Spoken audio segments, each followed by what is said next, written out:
بات جاری تھی اور جسٹس امین الدین خان نے مزید سماعت سے انکار کر دیا ہے، کیا معاملہ ہے یہ سب؟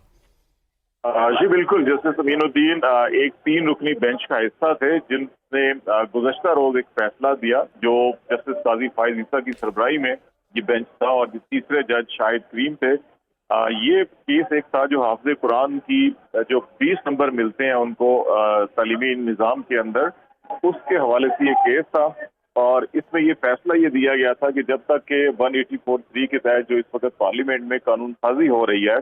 وہ مکمل نہیں ہو جاتی، اس وقت تک سپریم کورٹ میں یہ معاملات کی سماعت نہیں ہونی چاہیے، اور یہ فیصلہ کل 2-1 کی اکثریت سے منظور ہوا تھا۔ اور جسٹس امین الدین نے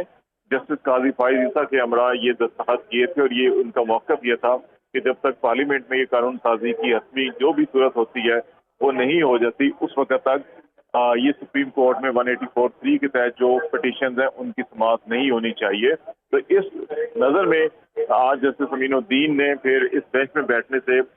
معذرت کی، کیونکہ ان کا یہ موقف تھا کہ وہ کل ایک فیصلہ دے چکے ہیں اور ان کا خیال ہے کہ جب تک پارلیمنٹ میں اس قسم کی قانون سازی مکمل نہیں ہوتی تو سماعت نہیں ہونی چاہیے۔ تو اس لیے وہ بھی، کیونکہ یہ 184(3) کے تحت یہ مقدمے کی سماعت ہو رہی ہے، تو اس لیے انہوں نے معذرت کی۔ اب یہ بینچ ٹوٹا، 11:30 بجے سماعت ہونی تھی، اسی وجہ سے 12 بجے کا اعلان کیا گیا اور پھر جب ججز کی آپس میں مشاورت بھی ہوئی تو پھر اس کے بعد یہ 12 بجے کے قریب اعلان کیا گیا کہ یہ بینچ ٹوٹ چکا ہے۔